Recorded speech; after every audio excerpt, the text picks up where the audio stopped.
Hashama harka fuudhee akkam jirtu jaalatamtootaaf kabajamtoota hordoftoota chaanaalii kootii nagaa keessanii fayyaa keessanii nagaa kootii galata waaqayyoo arras viidiyoo haaraadhaan gara keessanii dhufee jira. Akka jaalatan abdii guddaan qaba jechaadha. Baay'een keessan viidiyoo koo jaalatanii ilaalaa jirtu guddaa galatooma. Yaada keessan koomentii keessaniif guddaa galatooma waa baay'ee irraa barachaa jirtu. Anallee gaafii garaa na gaafachaa jirtu. Anis amma beeku isiniif qoodatan jira. Yeroo jalqabaaf kana chaanaalii kootii kan dhuftan subscribe gochuudhaan maatii ta'a. Akkasumas immoo viidiyoo yoo jaalatanii namoota biraatiif share godhaa. Yeroo subscribe gootanii baay'een keessan gaafii na gaafatan. Gaafii keessaniitiifis deebii isiniif deebisa. Deebiin ani isinii deebisuuf battalaan argachuudhaaf mallattoo dabale yookiin immoo dabal milikitii san gadxuqaa mallattoo bilbilaa gadxuqaa isiniin jedha. Gara viidiyoo kiyyaatti darba jechaadha. Daqiiqaa 10 caalaa naasa'u. Innis maal inni guyyaa irra kan qabadhee dhufe dhiironni baay'een jechaadha. Yeroo kanatti bara kana keessa jechaadha. Shamarreen durbummaan qabdu shamarran bara kana durbummaan qabdu jedhanii odeessaa jiru. Baay'een isaaniis durbummaan qabanii maaliif durbummaan qaban? Shamarran eessa godhu durbummaa isaanii eenyuudhaaf kennu kan jedhu irratti waliin dubbanne jechaadha. Warri yeroo waa'ee durbummaa haasa'u akka waan naawrii yookaan immoo safuutti ilaaltan jechaadha. Dhiifama naaf godhaa kun safuu miti. Dhugaa jiru walumaan dubbanna. Dhugaa jiru waliin dubbanna maaliif seetanii yeroo tokko namni osoo badii hin qabaatin badii isaatiin ala yakkamuun sirrii miti. Kan durbummaan qabu jedhamee waqqafamu shamarran. Kan durbummaa isaanii fudhatu immoo dhiirota. Kanaafuu jaruma bira jira jechuudha durbummaan dubartootaa. Innaa gara qabxiitti yoon deebi'u maal seetan? Shamarreen takka nama tokko jaalattee yookaan immoo fedhii foonii qofaa tif jettee dhiira bira deemtee shamarreen durbummaa ishee akkan kennine baay'een keessan hin beektu jedheeti yaada. Warri hin beekne immoo dhagaa. Maal seetan? Dursumaayyuu jechuudha dhiirri fi durbi garaagarummaa guddaa qabu. Maaliif seetanii shamarreen takka dhiira tokko gaafa ilaaltu yookiin immoo osuma jaalattee akkasumatti fakkeenyaaf argite osoo jaalattee waa'ee nama sanii baruu barbaaddi malee fedhii foonii wajjiniin raawwachuudhaaf gonkumaa yaaddu sammuu ishee keessatti hin dhufu jechuudha wanta akkana. Dhiironni garuu maal seetan yeroo gaafa isaan durba arganii durba ilaalan fedhii foonii haamilee yookiin immoo maal jedhama miira fedhii foonii raawwachuutu isaanitti dhufa. Dhugaa isiniin jedhaanime bakka dubartii sheeppiin ishii bareedu tokko amma karaa irratti osoo arganiiti wanti sammuu isaanii keessa dhufu maal akka ta'e beektu waan biraatii miti. Dhugaa isiniin jedhaan fedhii foonii raawwachuutu sammuu isaanii keessatti dhufa.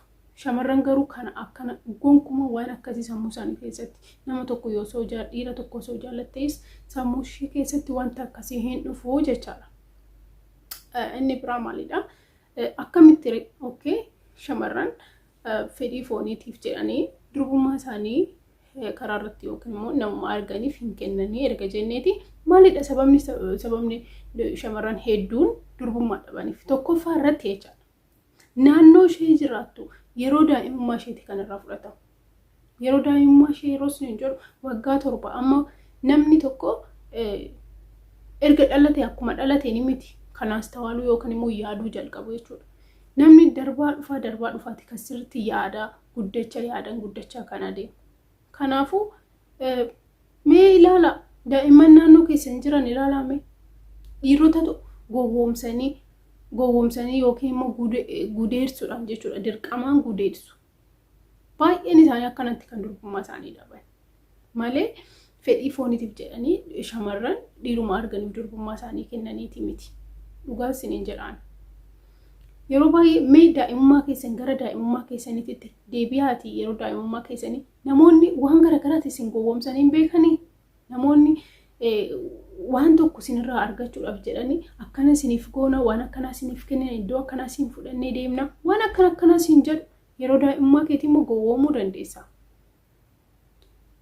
Sirriitti bal'isnee daa'imummaa keenyarraa jalqabneeti miti kan bal'isnee yaaduu jalqabnu.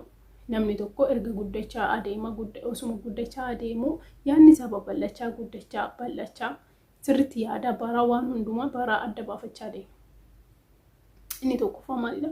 Yeroo daa'imummaa osoo ishiin hin guddatiin jechuudha. Osoo ishiin yaaduun jalqabi seeraan tokkoffaarratti dirqamaan gudeedsanii lammaffaarratti immoo hin gowwoomsanii. Maaliif gowwoomtiin jedhina? Itti murteessuu hin dandeessa. Sababni isaatis daa'imummaan jira waan ta'eef jechuudha. Inni tokkoffaan kanadha. Osoo ishiin of hin bariin, osoo ishiin yaaduun jalqabiin dhiironni gudeessu. Mee yeroo darbee waggaa lamaan darbee waggaa tokko fooyyoo waan akkasiin ta'a. Shamarran daa'imman meeqadha? Daa'imman meeqadha? Maatii eessumni daa'ima obboleettii isaa yookiin daa'ima obboleessa isaa gudeessaan turreere. Addunyaa maratu dhaga'e kana bari yeroo koronaa san miti. Kuni okay ifatti kan baay'eedha. Kan ifa keessa hin baane immoo baadiyyaa garaagaraa bakkee garaagaraa keessa kan jiru baay'eetu jira. Kan namni hin dhageenyeef jechuudha. Isin galee miti?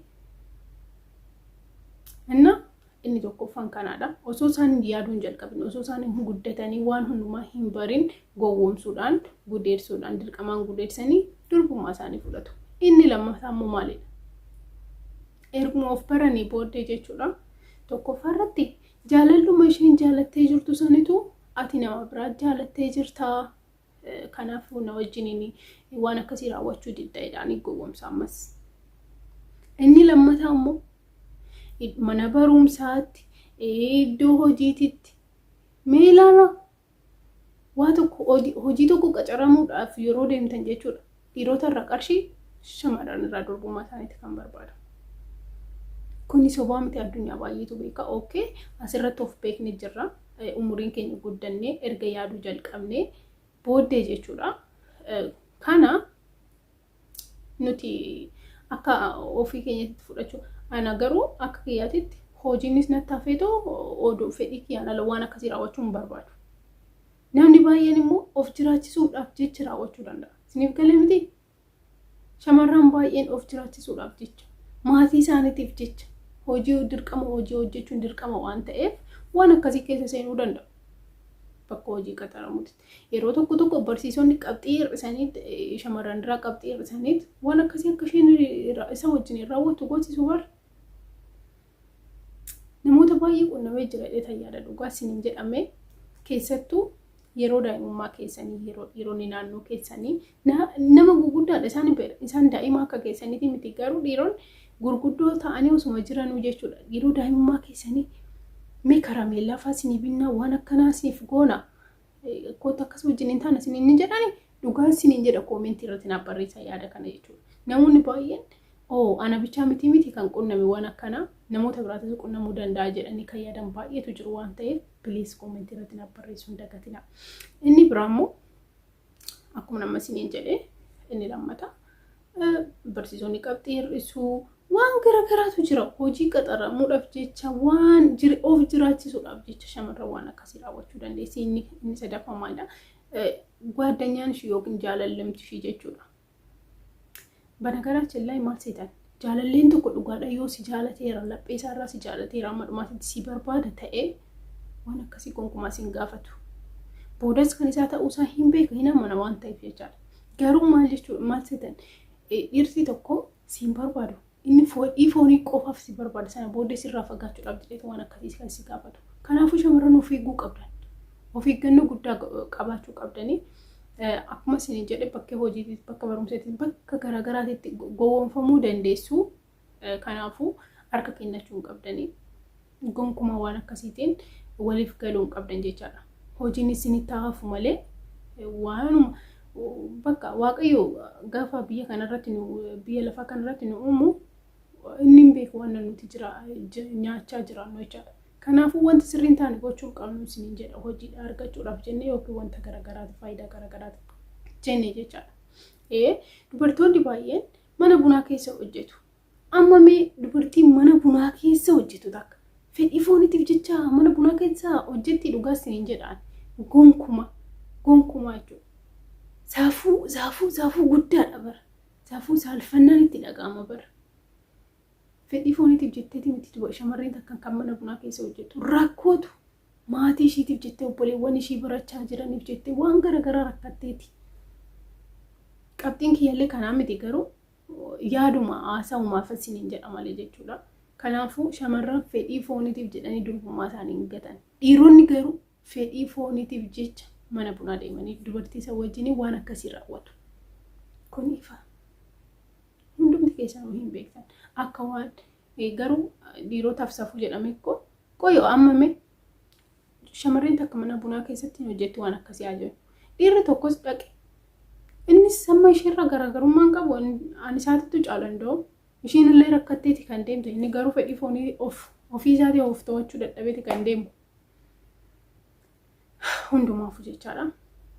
Gaaffiin keessa warra dhiiraatiif keessattuu isiniif deebi'ee jira jedheeti yaada. Maaliif shamarran wanta akkasii dubbachuu yoo qabdan isin afaan keessan gootanii callisuu qabdan dhugaa isiniin jedhaan. Akkana yoo jedhu garuu parsantii dhibba shamarran dorgummaa qabdu jechuu barbaadati miti. Shamarran hedduun dorgummaa kan qaban jiru. Shamarran hedduun kan dorgummaa qaban jiru.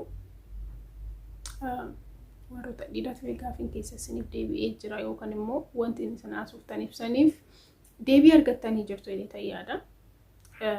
Koomentii irratti yaada keessan naaf barreessan guddaa galatoomaa waan jaalatanii ilaaltaniif jechuudha. Akkasumas immoo barumsa garaagaraatiif yeroo jalqabaatiif gara mana kootii kan dhuftan sabskiraaybii gochuudhaan mallattoo bilbila gadhuquudhaan maatii ta'aa yoo jaalattan namoota biraatiif sheerii godhaa. Isinan jaaladha guddaa galatoomaa baay'ee.